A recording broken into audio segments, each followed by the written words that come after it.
વાત છોટાઉદેપુરની કરીશું કે જ્યાં સરકારી તંત્રની ઉદાસીનતા અને નિષ્ક્રિયતાનો વધુ એક કિસ્સો સામે આવ્યો છે તેની વાત કરીએ। છોટાઉદેપુર જિલ્લામાં પાવી જેતપુર પાસેથી પસાર થતી હેરણ નદી પરનો નેશનલ હાઈવે નંબર 56 અને તેનો બ્રિજ 3 વર્ષ પહેલા ધરાશાયી થયો હતો, પરંતુ તંત્રની ઢીલી નીતિના કારણે આ મહત્વનો માર્ગ આજ દિન સુધી નવો બ્રિજ નથી બની શક્યો।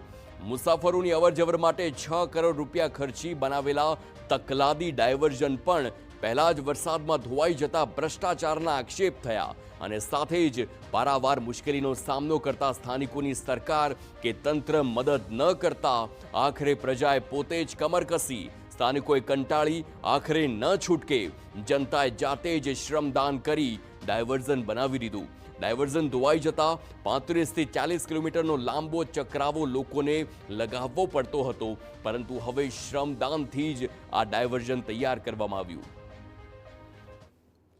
બધા મદદ કરીને આ ડાયવર્ઝન ઇમરજન્સીમાં તૈયાર કરી નાખ્યું। મતલબ મેં જે લોકોને તકલીફ પડે છે 35 કિલોમીટર 40 કિલોમીટર જે ફેરો પડે છે એના માટે મતલબ મેં ઇમરજન્સીમાં બનાવી દીધું ડાયવર્ઝન અને જોરદાર મતલબ ડાયવર્ઝન બનાવ્યું, જનતા ડાયવર્ઝન બનાવ્યું।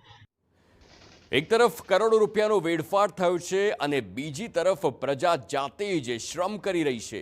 સવાલ એ થાય કે શું સરકાર અને તંત્ર કોઈ મોટી દુર્ઘટનાની રાહ જોઈ રહ્યું છે? ક્યારે બનશે આ કાયમી બ્રિજ?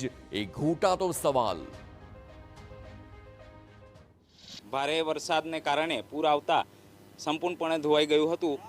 એના કારણે સ્થાનિક લોકોને જેને સિહોર તરફથી કે બોડેલી તરફથી પાવી જેતપુર આવવું હોય એને, અને આ રસ્તો મુખ્ય છે નેશનલ હાઈવે 56 નંબર, એટલે બધાને ખૂબ ઉપયોગી રસ્તો છે। એના લીધે સ્થાનિક લોકોને ખૂબ તકલીફ પડતી હતી। એ તકલીફને અમે ધ્યાને રાખતા અમે બધા જોડે મળીને સ્થાનિક આગેવાનો, યુવાનો, દોસ્તો બધા મળીને 9મી ઓગસ્ટના લીધે તાત્કાલિક કાલે ને કાલે આયોજન કરીને એક જ રાતમાં જનતા ડાયવર્ઝન બનાવેલ છે।